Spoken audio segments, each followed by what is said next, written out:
இந்த உலகத்துல முடியாதுன்னு எதுவுமே கிடையாது.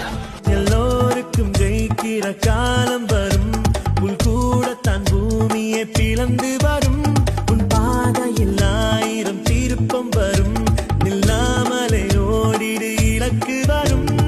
வானம் மேலே பூமி கீழே வாசனை நாட்கள் நடுவிலே, தோளின் மேலே வாரம் இல்லை துணிந்தவன் நடப்பான் கடலிலே. விரும்பி பாரு தினம் தினம் இருக்கு நூறு சுகம் சுகம்.